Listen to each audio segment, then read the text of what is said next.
This time on Legends of S.H.I.E.L.D., we're going to finalize our Ant-Man Marvel Crate giveaway. We're going to start another giveaway. We're going to talk about Agents of S.H.I.E.L.D. Laws of Nature. We have our weekly comic book news segments, both from Adam and Neil's Mighty Marvel Moment. We're going to talk about your Marvel news and your feedback. I'm Jay from the Starling Tribune, a podcast member of the Gunna Geek Network, just like the one that you're listening to right now. The opinions expressed are those of each individual.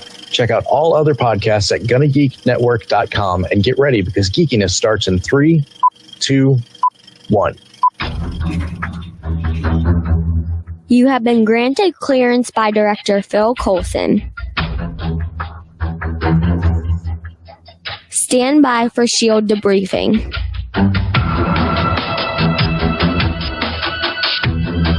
All information to be discussed here is classified and may only be discussed among agents granted clearance by the S.H.I.E.L.D. Director. Now it's time for your scheduled debriefing. I'm Agent Stargate Pioneer. I'm Agent Haley. And I'm Agent Lauren. Welcome to Legends of S.H.I.E.L.D., a Marvel Comic Universe podcast. This is podcast number 92, discussing Agents of S.H.I.E.L.D. Season 3, Episode 1, Laws of Nature!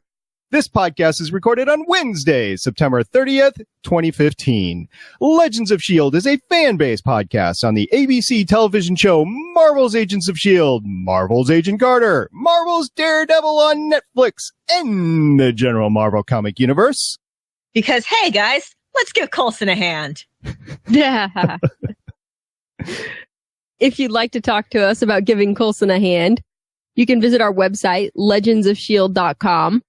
We have a voicemail line, 844-THE-BUS-1. That's 844-843-2871.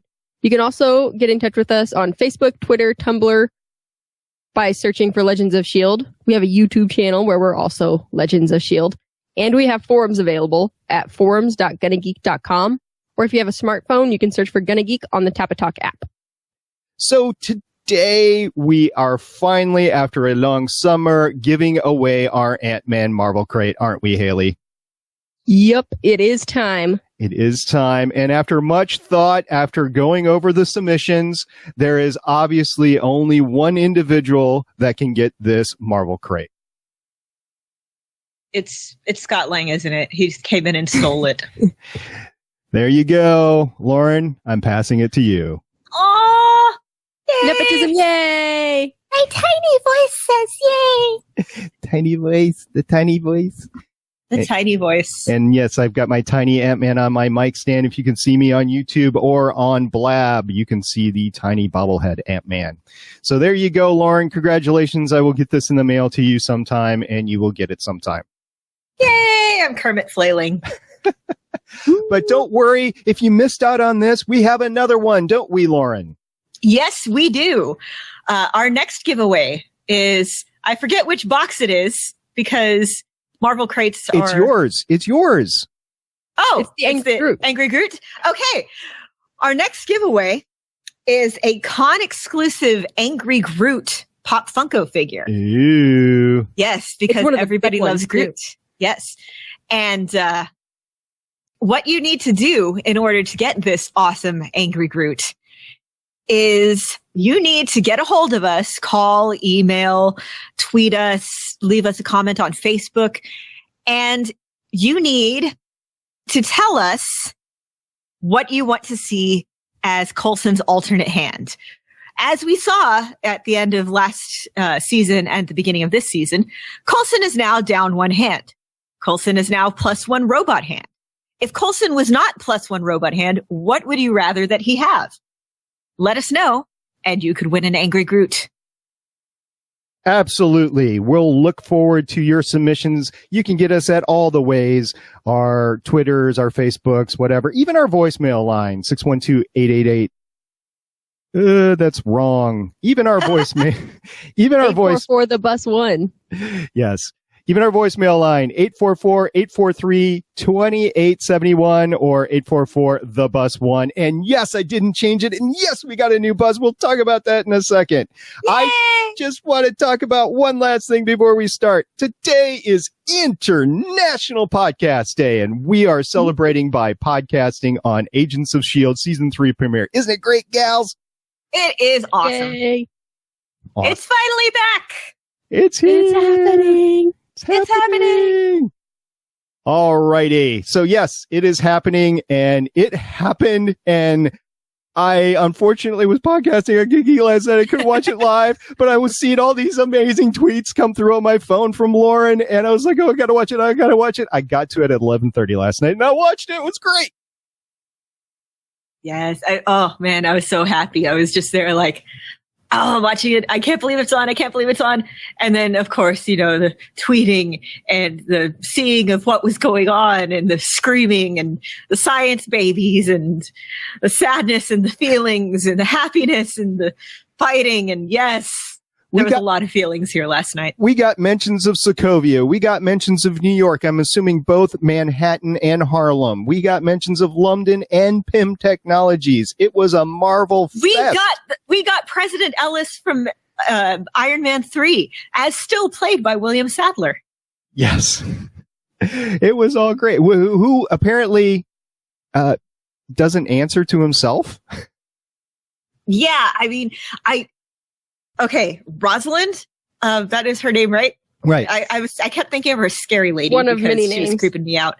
Yeah, she has like a billion names, but let's go with Rosalind.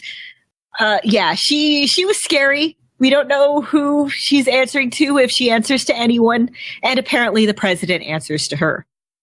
Apparently. And okay, so what is this? The Advanced Containment Tactical Unit, right? What is that? I don't remember. Is that somewhere in That Marvel was the Comics? worst acronym they've ever come up with. ATCU? What is that? Is that even in the comics? I don't think so. So I'm they made looking it something up. up. I swore we were going to get Sword. I saw her and I was like, oh, this is Sword. That's what I thought too. I thought that was the announcement he was going to make. But no. Yeah, I had my fingers crossed for Sword. That didn't happen. We got an acronym that you can't backronym into something fun. ATCU. ATCU. I'm sure they'll think of something. So we find out what's happening with the fish oil. It's too late. It's not isolated. It's in the environment, and anybody who's got a gene is going to get hit at some point in time. Yeah, I think if I remember right, we did mention this at the end of last season. We were like, but it's in the water, you guys. This is bad. It is. And so I have a question. So how is this Advanced Containment Task Unit getting there before S.H.I.E.L.D.? Let's just call him ATCU. Okay, how is ATCU getting there before S.H.I.E.L.D. anyway, in the first place? I mean, how do they know? Are they just tied into the grid a little bit more than S.H.I.E.L.D. is right now? I'm going with psychics. Ooh, I see. Kind of a Heroes Reborn motif. Or maybe they have more teams out in the field so they can deploy faster. Because they're an actual governmental organization? Right. Could be. Okay. Or else maybe they kept some of that Zola technology that, you know, we thought was all destroyed from Winter Soldier. Yeah, could be. So the predictive stuff. So question, who is the third party? Who's actually killing these Inhumans? That is Lash. Oh. Yeah. He seems to have some issues. Like a lot of issues. He has some issues when Daisy drops him down 3 floors. Yeah, we were watching that and Scott's like, oh yeah, sure. Just go make that someone else's problem. Yeah, go ahead. Exactly. Oh, there's nobody else below that's going to get harmed. No, don't worry about it. It's not like you're at a hospital or anything. Just, you know, it'll be fine. Yeah. All right. So Lash, tell me about Lash, because I don't know anything about Lash. Okay, so as we saw, Lash is an Inhuman. He's big, spiky, freaky, and he was created by Matt Fraction and Joe Madura in Inhuman #1. Okay. So he's a fairly recent creation. Okay. And so I'm reading through his biography on Wikipedia to make sure I did that earlier today. Kind of correct. He's like a judge for all these new Inhumans that are created in the comics. Yeah. Which is similar to something that's happening in the TV show right now. Yeah, I guess he's decided he doesn't like these new guys. Well, in the comics, he judged each one to see if they were worthy of being an Inhuman. And if he found them worthy, they didn't get incinerated. Whereas what we're seeing here is either, I don't know, the way I was thinking about it, either he's one of the old guard who's really mad about how things are going now, and he's just kind of, I don't know, summarily killing them because things aren't the way that they used to be. Or he's one of the new ones and he's just really angry about how things are going right now. And he's just killing them all because, oh no, we're monsters. I have some kind of mission. I don't know. It could be a completely third option. I'm looking forward to finding out. And knowing this show, we might find out next episode, or it might be the mid-season finale. Who knows? All right. So where do you guys want to go next? I know where I want to go next, but Haley, where do you want to go next? Let's talk for a minute about the new bus. That's exactly what I wanted to do. Let's do it. Let's talk about it. It's still got that new bus smell, guys. It does. And this is a little bit more realistic, I think. It's all like shiny and streamlined, and it's got that, the crate training for new Inhumans. Those crates were awesome. And I didn't realize it the first watch through, but I was like, how did Coulson and Hunter get out of there? It was the crate. It dropped into the subway and then took off. Yeah. And I love that on Twitter, Chloe Bennett kept making, and Clark Gregg kept making IKEA jokes about the crates. Because they were so, blindingly white and pretty. Yeah, they definitely did have a Doctor Who, original Doctor Who control room vibe with it, with all the white circles and stuff. Yes, it was very clean. Very clean. And poor Joey, he just wants to go back to his life. I know, I felt bad for him. And okay, did you guys feel like that was like Brett Dalton's stunt double or something? Yes. They did kind of resemble, with the scruff. Like, he looks so familiar. I'm like, wow, who is this guy? We're going to have to dig into that. So if anybody knows who Joey actually is, like if he's worked on the show before, either as Hunter or I'm Grant Googling. Ward's stunt double, we need to know. All right. So the bus is awesome. Loved it. It's more realistic. It's got the small helicarrier fans in the wings, and it's got the jets to make it go really fast too, and everything. It's great. It's not realistic at all in terms of engineering, but it looks really cool. And it's not a C-17. So go, Coulson. Way to go with your new toy. It's great. All right. The dude that played Joey, he's also in Narcos, which is a show on Netflix that's very well received, and I have on my queue and haven't got around watching yet. Oh, he was on Flor Salvaje, which is a telenovela. It's been a bunch of telenovelas.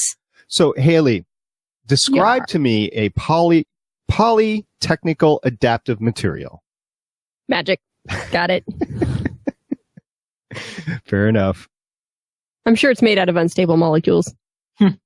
Yeah. Oh, talking about unstable molecules, we got to go to Fitz because of the whole black hole thing, but he was awesome it was Morocco, right? Yes. Oh, Tangiers. That was awesome. He grabbed it by the horn and he just did it. And later on with the shotgun getting into the big thing, he was, just like, Fitz, you're on, buddy. A little baby all grown up. I know. So the science babies were in the lab, or the science babysitters were in the lab talking science, and the science baby is out in the field having adventures. I know. Talk about roles switched.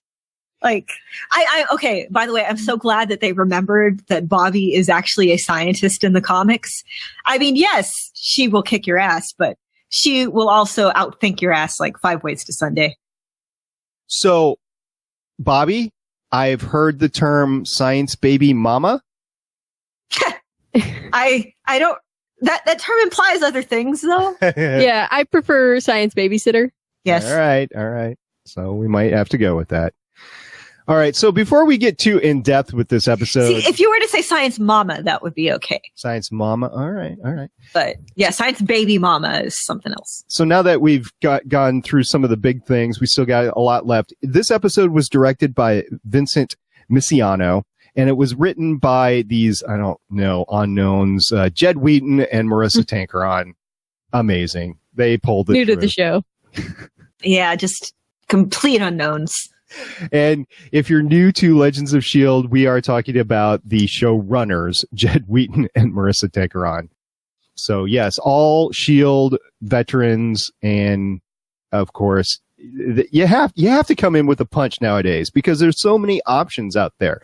I mean, there's Limitless, there's Minority Report, there's all these shows that Blind Spot that just came out. So they got to make their big statement. They got to make their big bang in order to get the audience for the rest of the season. So they definitely did with this. And we find out after a long summer of wondering, where is Simmons? And so heartbreaking.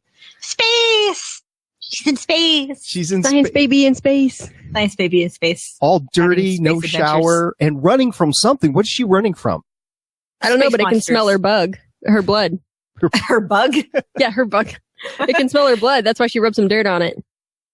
Okay, so where are they? The Phantom Zone? What's that? I don't know. I was wondering about this since I guess minor spoilers, given that it was on the later this season on S.H.I.E.L.D. We see the guy that's played by Peter McNichol. Remember the exiled Asgardian from the first season? Oh, yeah. So presumably it has something to do with where in the 9 realms is Simmons. And my first guess is somewhere where the traditional Inhumans that we're used to from the comics either are or used to be. Either that or somewhere Loki found himself when he was just kind of, flying through space, going a little bit nuts after Thor.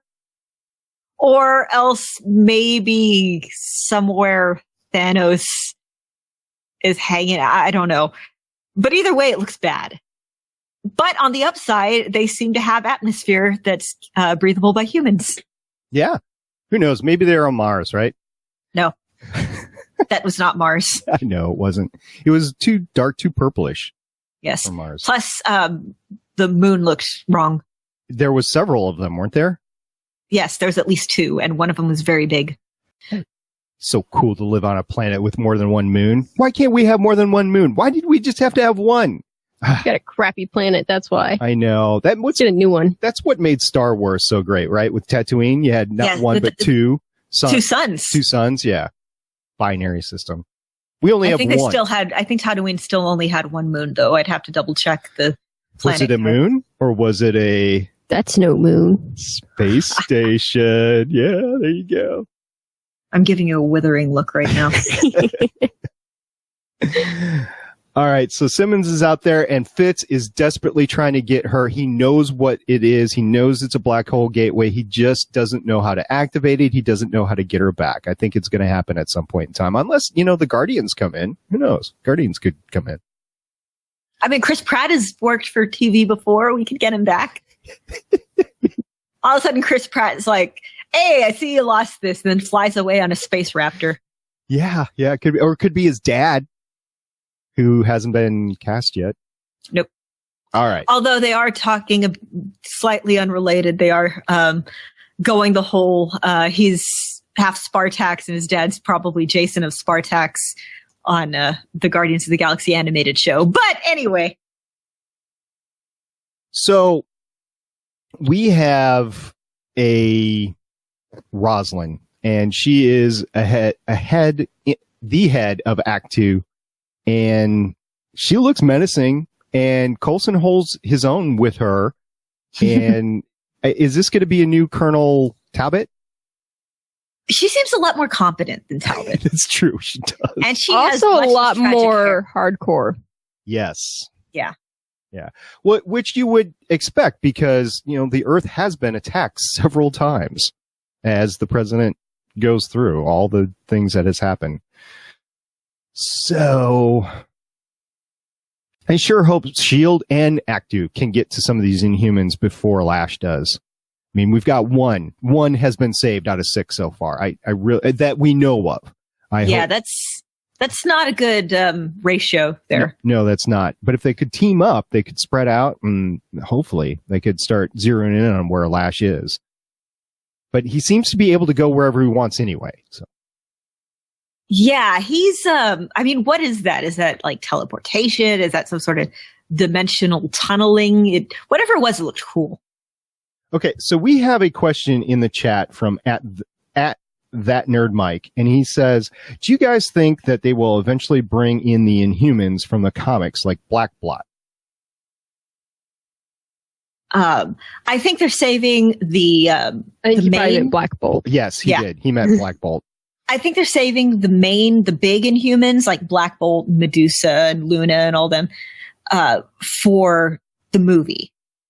I think what we're going to be getting is a lot of the lesser known ones, like right now with Lash, and basically anybody they can kind of get away with saying, "Oh, technically not a mutant." I think that's who we're going to be. I think that's who we're going to be getting on the show. All right, so Daisy does a pretty good job of trying to help Joey, and so does Bobby a little bit, but I don't think Mac's helping at all. I just don't think Mac is the guy that you want to be talking to if you're a new Inhuman. Probably not. He's not the biggest fan of people with powers. It's true, he's not. I'm surprised to still see him around, really. I'm glad to see him around. Mm-hmm. Oh, and talking about the guys that were brought in last year, Hunter, he is going to go after Ward, right? Yes. And without Bobby, I don't think he's got a chance against Ward himself. I think he needs some backup. I think he's probably going to get some sort of backup. Maybe, I don't know, we'll find some sort of shadowy network of fun people. Yeah. To go up against, new Hydra. Different formula, same crappy taste. But going back to Mac for a second, I'm liking his shotgun axe combo idea. Mm-hmm. And I love, somebody pointed out on Twitter, and Clark Gregg brought this up. If you look at Coulson's office, you see the axe that chopped off his hand displayed. Oh, I didn't see that. I'm going to have to see that. So, yeah, that's just too funny to me. All right. Lauren, what else do you have for this episode? Okay, we talked Science Babies, we talked Science Bobby, Coulson's hand. Yes. I love Coulson's robot hand. I love that he's taking it off when he's making a point. You think it's an evil hand? I think it's an awesome hand because then he uses it to beat a guy. Like I was watching, I was like, this seems like a really bad idea to me to handcuff this hand because, he can remove it. And then he proceeds to remove it and hit a guy. And it was incredible. Why beat a guy with his own arm when you can beat him with your own? Yes. The many hands of Philip Coulson. And then he's like, I'm on my third hand. So I want to get as much mileage out of Coulson's robot hand as we can because that's awesome. He mentions growing his hand back. Do you think that's a possibility? Do you think they'll run into something that's going to grow his hand back before the end of the season? Because I just can't see them keeping up the CGI on this. It's just, no, because when he's got the hand on, it just looks like a regular hand. Yeah, it's just a glove. I mean, it's the Luke Skywalker black glove thing. Yeah. But when it's funny, they're like, remove the hand. And then it's funny. It's like, oh, I wish all I lost was whatever. And then he takes off his hand.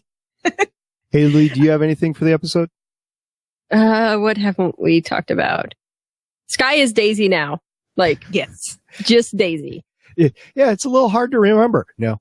Not hard to remember at all. Yep. Color Sky. Yeah. Did we talk about how Fitz's little tube had the word death in it? Nope. We haven't talked about it yet. Let's just talk about Fitz, because there was a lot going on with Fitz. Besides going to Tangiers. Yeah, so cue me in. What do you got, Haley? Okay, so he got his little tube of information, and it's going to tell him what's going on with the monolith, and it's death. That's the word he got. Death. Yep. And okay, so how does death translate into black hole? I don't understand. I don't think it does. We were talking about it before the commercial. Scott and the stinger at the end of the episode, the shawarma there.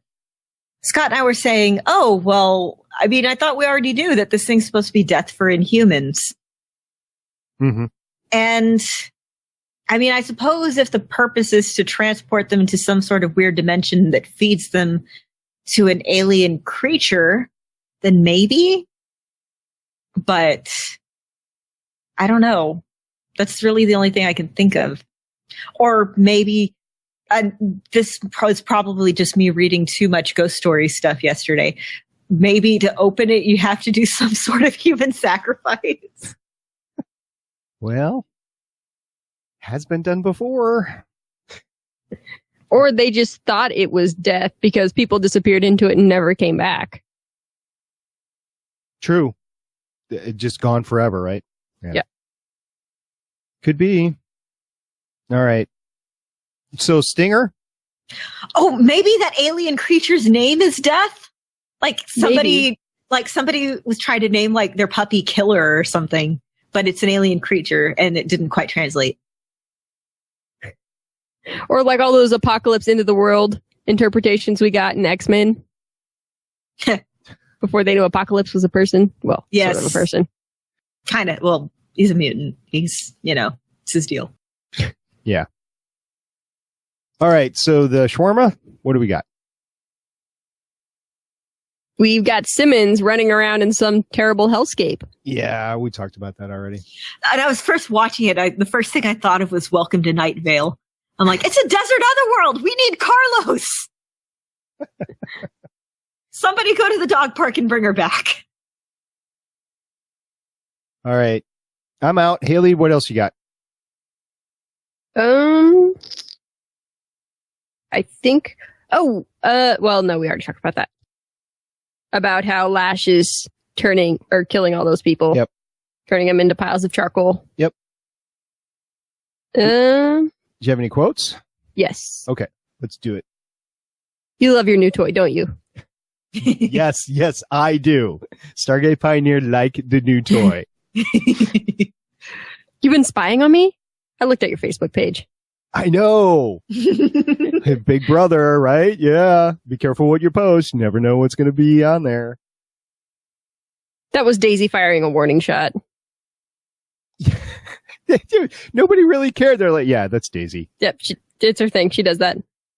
They're used to it now. Again, killing it with the math. Oh, science. The laws of nature have changed, and until the laws of man change to reflect that, we can only do what we think is right, what we feel is right. It's the episode title. They said the thing. It was so eerie hearing it out of the president's mouth the second time, though. It's like, oh, Rosalind's really in charge. President Rosalind. Gee, where have I heard that one before? Completely unrelated, but my sister was watching 12 Angry Men last time I went to talk to her.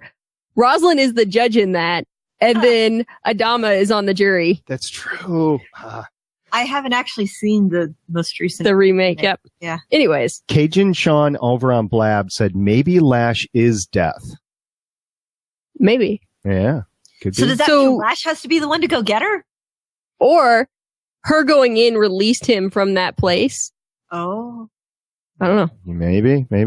All right. What are the quotes? I need a bigger gun, I guess. Or my axe. Maybe a shotgun axe combination of some sort. I'm so liking that idea. I didn't mean that we should make the tragic mistake of getting married. Again.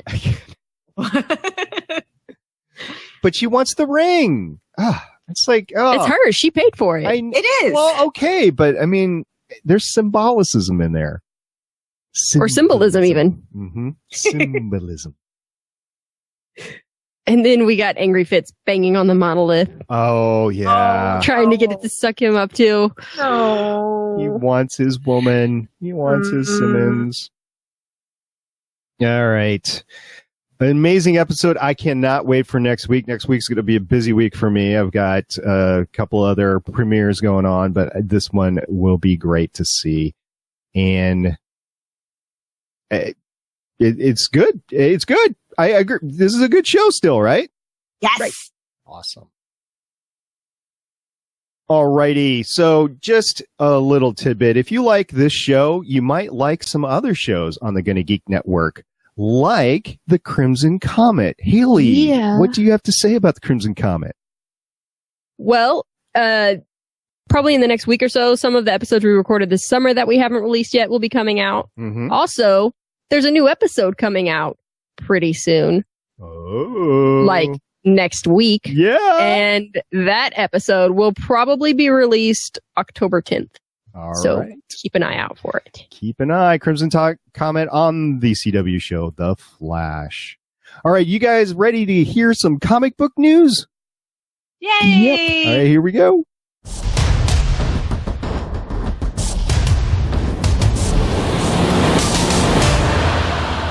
Yay, in keeping with the 50th anniversary of S.H.I.E.L.D., we have another S.H.I.E.L.D. mission report from Adam. This is Consultant Black Adam with your mission report for the 50 Years of S.H.I.E.L.D. Fury one-shot by David F. Walker with art by Lee Ferguson. In 1965, Nick Fury Sr. and his S.H.I.E.L.D. team are ordered to observe the Watts riots, but not get involved unless they determine that an external power such as Hydra is involved, which doesn't make any of them, especially Gabe Jones, happy. Meanwhile, 50 years later, Nick Fury Jr. is ordered to stop a white supremacist villain named Hatemonger's attempt to buy some technology from Hydra. In the middle of the battle, both Fury and Hatemonger get sent back in time to 1965 in the middle of the riots.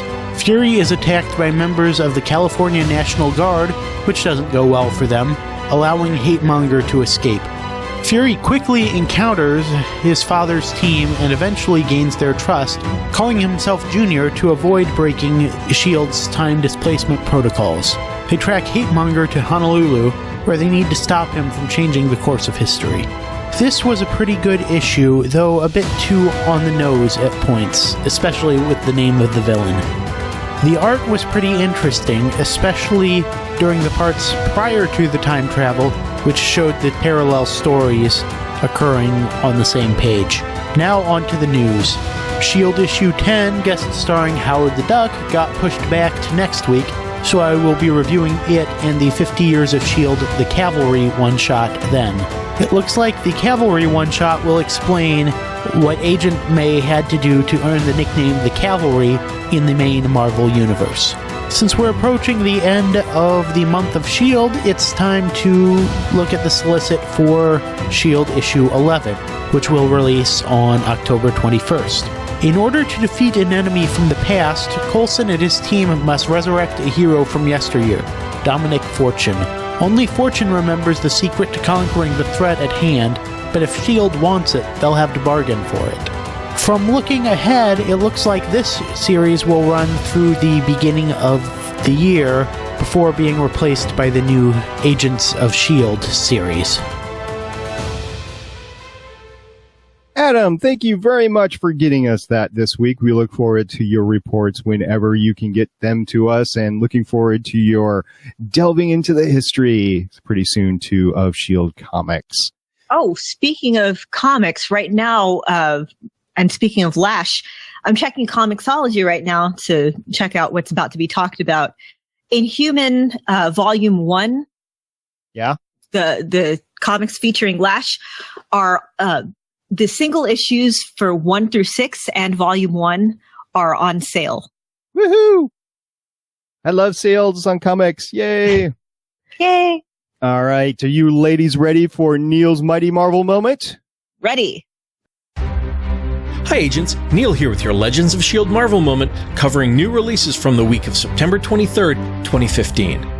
It's been a light week from the folks at Marvel, but there are definitely a few titles here that you won't want to miss. So what are we waiting for? Let's get into it. Starting off this week outside the Secret Wars continuity is Deadpool vs. Thanos number 2. Wade Wilson and the Mad Titan Thanos star in this buddy comedy gone wrong as they continue their search across the universe for Death, who is still missing in action. The action really ramped up this issue, and while all the cheap gags that you'd expect from a Deadpool book are still there, I definitely felt like the writers toned it down a lot this issue. As well, the cameo by the Guardians of the Galaxy made this a great ride. The only other non-Secret Wars book this week is another installment in the 50-year anniversary of S.H.I.E.L.D., Nick Fury #1. But since this is part of the S.H.I.E.L.D. event, as usual, I'm going to leave it to consultant Black Adam to give you all the juicy details in his mission report. That's it for non-Secret Wars titles. Now let's dive back into Secret Wars. Runaways #4 finishes this series with Jubilee and the Runaways returning home to Doom's Institute. While throughout the series I found Sanford Green's art a bit over the top at times, there's no arguing that Noelle Stevenson's climactic end to this story, including Bucky and Valeria's revelations, gave this story a nice end, along with a mixed bag of smiles and some somber moments. Years of Future Past #5 wraps up this fantastic series with the epic climactic battle between Chrissy Pride and her brother Cameron. This series has done a great job of examining how far a new generation of mutant kind would go if pushed to the edge of extinction, and how the ideological divide in Xavier and Magneto's philosophies would evolve over time and hold up. Fans of both the original Days of Future Past, as well as dystopian futures in general, should be sure to pick up this series in a trade paperback when it's released. 1872 #3 gives us another look at Marvel's version of the Wild West, where Natasha and Red Wolf's plans for retribution against Wilson Fisk and his crew gets put into motion. Red Wolf has been a surprisingly deep character to have come out of this series, and with the recent announcement by Marvel that he'll be getting his own book with the relaunch of the Marvel Universe, a lot of credit has to go to writer Jerry Duggan for breathing life into a disused character. Oh, and did I mention Wild West Iron Man? It's awesome. Also out this week was Inhumans Attilan Rising #5, which ends another solid Secret Wars title. While the reviews have been mixed for this title, I was pulled in from the start by the characterizations of Black Bolt and his crew of rebels. And this issue gave me everything I was hoping for, as Black Bolt and Medusa teamed up against the tyranny of Doom. I found the pages leading up to the ending incredibly powerful, as Black Bolt's grief and rage are depicted in a brilliant fashion by the team of Charles Sewell and John Timms. And the ending, while a bit jarring, gave some jaw-dropping insight into the power of God Emperor Doom. Weird World #4 continues the story of Archon in the Weird World corner of Battleworld, and writer Jason Aaron continues to deliver near perfection in this sword and sorcery setting, and artist Mike Del Mundo's art is nothing short of stunning. The surrealist watercolors are the perfect complement for this story, as Archon continues the search for his home and comes face to face with Man-Thing. Again, on the back of some fantastic reviews and a ton of critical praise, Weird World has been picked up as a continuing series in the Marvel relaunch, and I can't wait to see how the Secret Wars story wraps up in issue #5. Extinction Agenda #4 wraps up this series from Arrow showrunner Mark Guggenheim. And while it was fun to see some classic X-Men and New Mutant characters that have been underused in the past few years back in action, the lead up to the final battle in this issue with Cameron Hodge did feel a wee bit inevitable. Don't get me wrong, as final battles go, this one was a doozy, and some classic X-Men in action is always a good thing, but many people's expectations, including mine, weren't quite met. Finally, Captain Marvel and the Carol Corps #4 ends not only this series, but writer Kelly Sue DeConnick's epic run at the helm of the Captain Marvel series. Kelly Sue basically reinvented the character of Carol Danvers in 2012 when she took over the series. And this story of Carol and the Banshee Squadron against the Thors was an epic send-off. The depiction of Carol's motivations, along with what drives the Banshees, as well as the callbacks to Kelly Sue's first story arc on Captain Marvel, were beautiful. And Kelly Sue's letter to her readers and fans on the last page of the issue was definitely bittersweet. For all those reasons and more, this book is definitely my pick of the week this week. Wow, that's it for new releases. Now let's crack open the Mylar and take a look at a classic back issue. This week's long box pick was inspired by the news that Moon Knight would be heading to the Marvel Netflix universe. I went back to 2006 to reread issues numbers 1 through 6 of Moon Knight Volume 2 by writer Mark Houston. Mark Spector, aka Moon Knight, has gone through a lot of incarnations and phases, from West Coast Avenger to Batman knockoff to surreal urban detective. The 2006 run is a gritty portrayal of the Fist of Khonshu as he struggles to regain the favor of the God of Vengeance. And in my opinion, this series is probably more accessible than the current Marvel run and more likely suited to a Netflix adaptation. What grabs me about this run is both the raw energy of the story as well as Moon Knight defining his place in the superhero ecosystem, and I highly recommend it for anyone looking to start to understand this complex character ahead of seeing him on the small screen. Again, that's Moon Knight Volume 2 from 2006, issues 1 through 6, collected in trade paperback form in The Bottom storyline. That's it for this week, guys. If I've missed anything or you want to share your thoughts on the title, head on over to the forums or grab a phone and leave the Legends of S.H.I.E.L.D. crew a voicemail. Later, guys!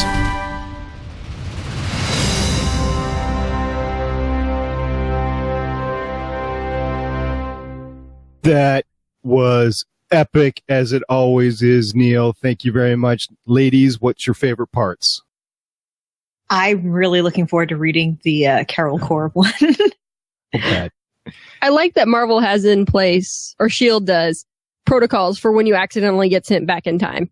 You got to do it. Yeah, I mean, just in case. You never know, right? It's for all the times it happens. It's one of those things that happens so often. It's, oh, you got sent back in time. Oh, you got sent to the future. Oh, you got sent to a realm filled with zombies or dinosaurs or monkeys or pigs or just any of the sheer number of things that happens. Monkeys. It's like that emergency actions little flip book thing that's hanging up at work. Just flip through. Okay, got sent back in time. There you go. Oh, zombie threat. This is what you do. All right. So again, if this is a podcast on the Good Geek Network, if you're liking what you're hearing now, guess what? I've got one for you next week. You will watch the CW show Arrow, and then the next night, Thursday night, come back to gonnageek.com/live and listen to the Starling Tribune. Chris, Neil, and myself, and Jay, if we can get him, and Wing, if we can get him, we'll be talking about the season 4 premiere of Arrow, the show that started the comeback of comic book shows on TV. You guys ready to get in some news? Yay! Yep.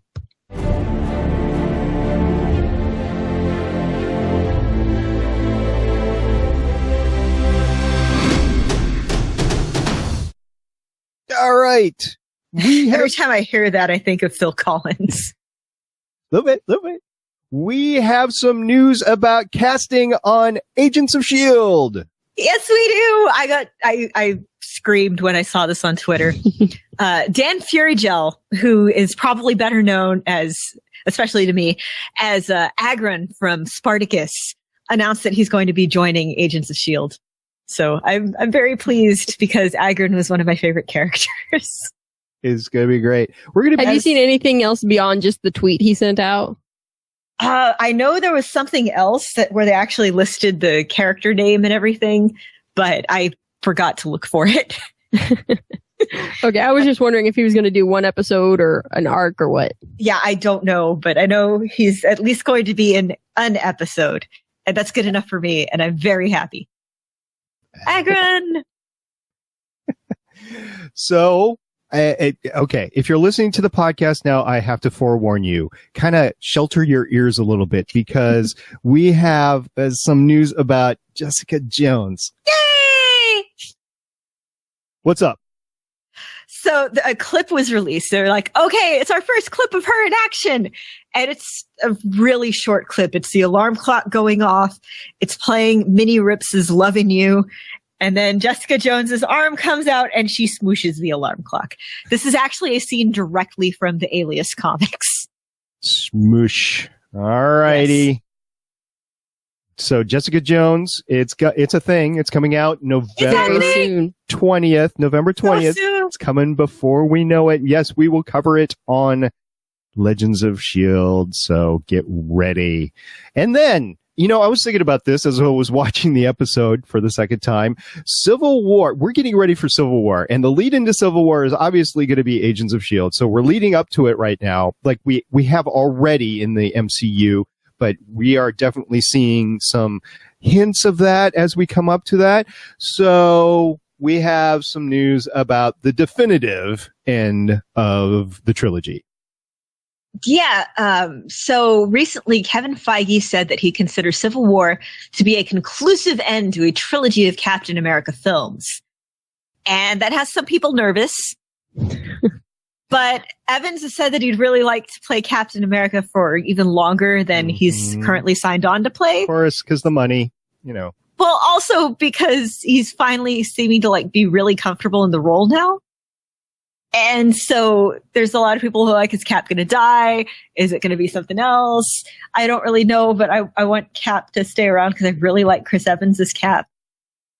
I like him too. I like Captain. He's my favorite. My favorite. Maybe not Chris Evans, but definitely he's my favorite comic book character.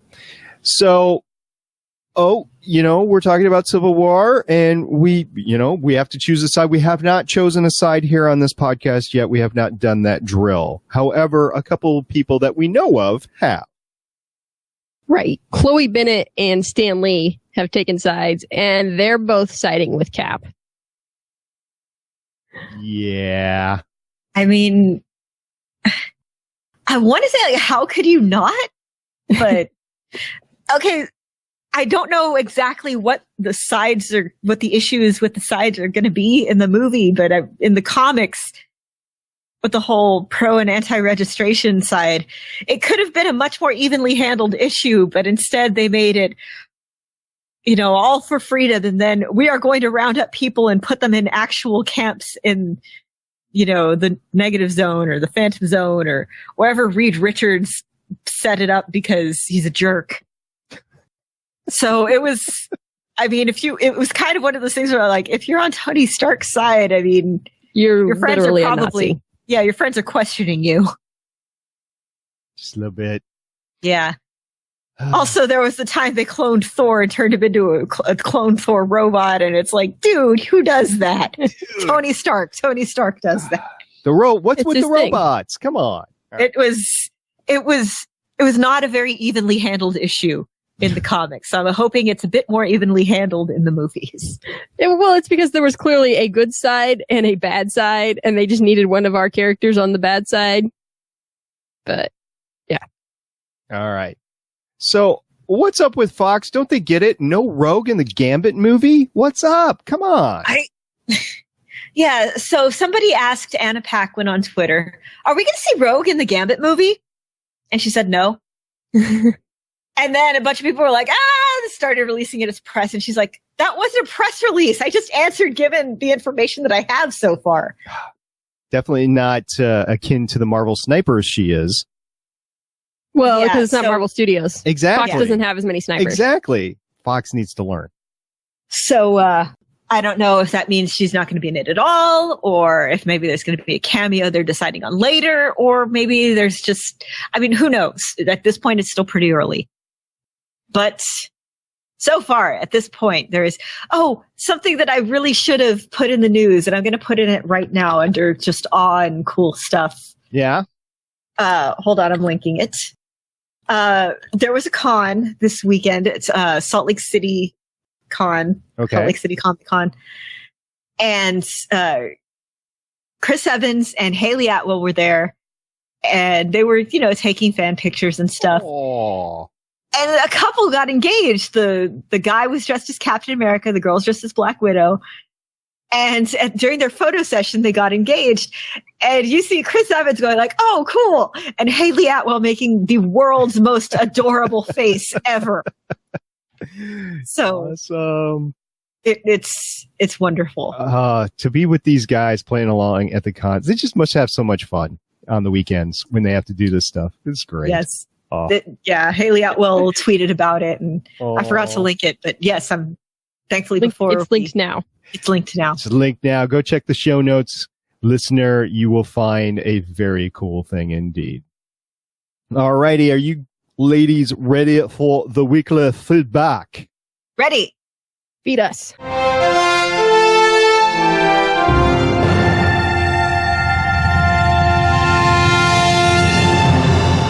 All right. Thank you very much, listener, for giving us your feedback. We do read each and every bit that comes our way, including Andrew Wilson, who is on Twitter at Arcanity23, said, the entire opening was pretty amazing. New bus included. Yes, I'm so glad we got that 4 minutes before the show. It was, I would have been passed out had I seen that live on TV. And I would have missed the rest of the episode. So I'm glad I was able to pass out just after the 4 minutes. It was awesome. And then fan of the show, Jerry Rupiper, who is on Twitter at Jerry Rupiper, said, I am so glad to have you finding all this stuff for us. Yay! Well, it's not just us. Admittedly, we have a horde of listeners. We have a team of experts. Yes, that give us tweets, news, tips, and tricks along the way, and we really appreciate everything that's done. As a matter of fact, the 4 minutes, the new bus, the everything, most of the news that you see comes from other people, and we really appreciate that.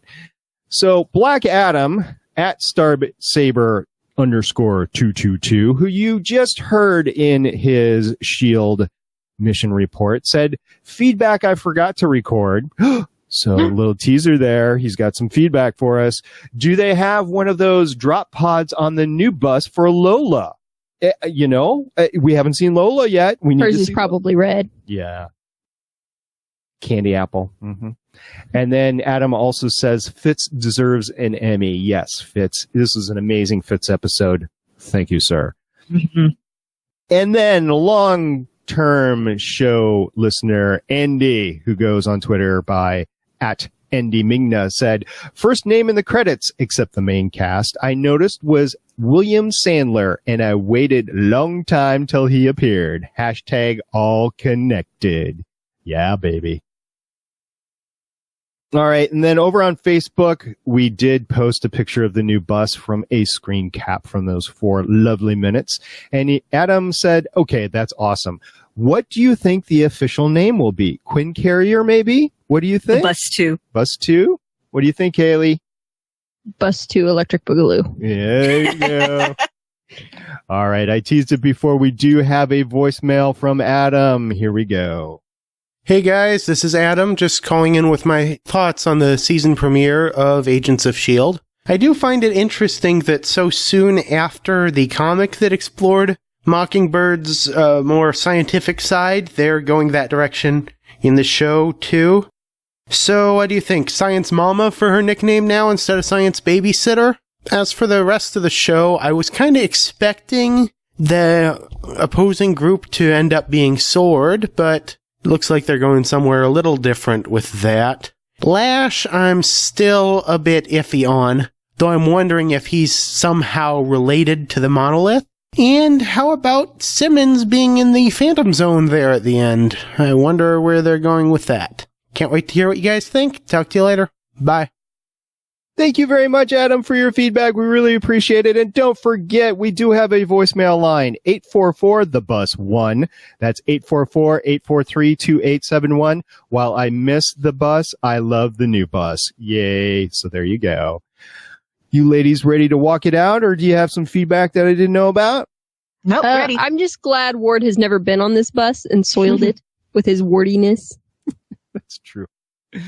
All righty, we're going to walk this one out after that great revelation by Agent Haley.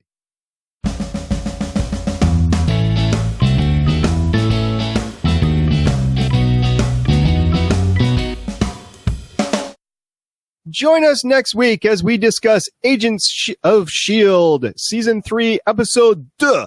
Purpose in the Machine. We have a website, that's legendsofshield.com, voicemail line 844-THE-BUS-1 or 844-843-2871. We have a Facebook page, search for Legends of S.H.I.E.L.D. Also Twitter, Tumblr, and YouTube, where all the episodes can be found. Also, don't forget our forums. It can be found at forums, that's an S, .gonnageek.com, or search search for Gonna Geek on your Tapatalk app.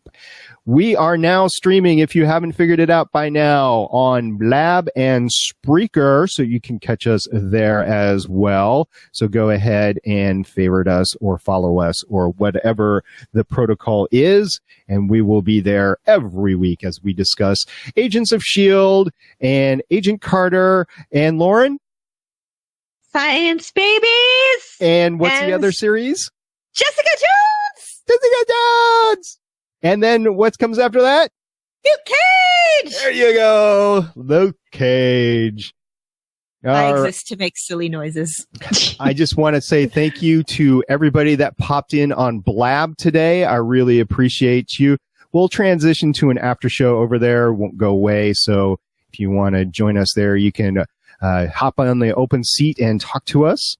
And so thank you very much. Thank you to everybody on Twitter, everybody who follows us there, everybody who replies to us with news, everybody who hangs out with the live tweets, everybody who favorites our tweets, just, everybody. We love you guys.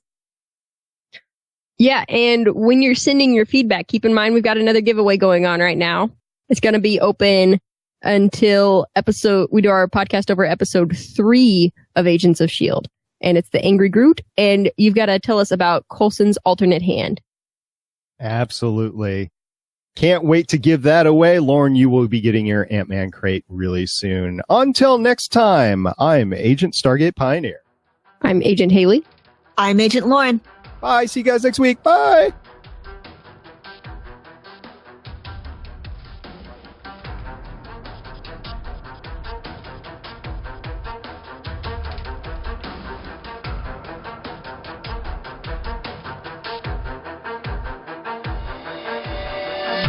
Thank you for listening. If you want to leave us feedback, go to gonnageek.com and you'll find all of our contact information and other shows. You can also visit legendsofshield.com where you'll find our complete archive of podcasts. The music heard on this podcast is by Kevin MacLeod and can be found at incompetech.com. The opinions heard on this podcast are those of the individual host and do not represent Legends, Stream, or Gonna Geek. Agents of S.H.I.E.L.D. is the property of the Disney Corporation. No infringement is intended.